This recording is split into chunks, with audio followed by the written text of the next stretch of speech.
हिंदू संस्कृतीत माघ स्नानाला अत्यंत पवित्र आणि महत्त्वाचे मानले जाते.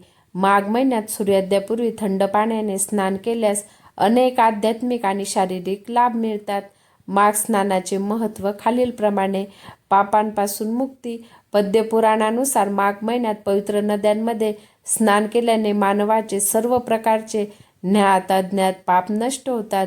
मोक्षप्राप्ती. या महिन्यात ब्रह्ममुहूर्तावर स्नान केल्याने अश्वमेध यज्ञाचे पुण्य मिळते आणि व्यक्तीला जन्ममरणाच्या फेऱ्यातून मुक्ती मिळून विष्णू लोकाची प्राप्ती होते.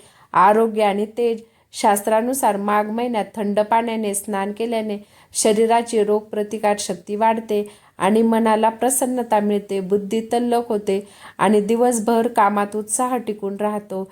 हे नैराश्य आणि आळस दूर करून आयुष्यात नवी ऊर्जा भरते. देवतांचे वास्तव्य. असे मानले जाते की माघ महिन्यात सर्व तीर्थक्षेत्रे आणि देवी देवता ब्रह्मा, विष्णू, महेश, आदित्य पवित्र नद्यांमध्ये वास्तव्य करतात. त्यामुळे या काळात केलेले स्नान साक्षात देवांच्या सानिध्यात केल्यासारखे फलदायी ठरतं. ऋतुबदलाचा परिणाम.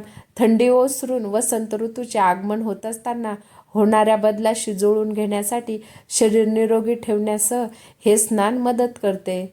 व्हिडिओ शेवटपर्यंत पाहिल्याबद्दल खूप खूप धन्यवाद.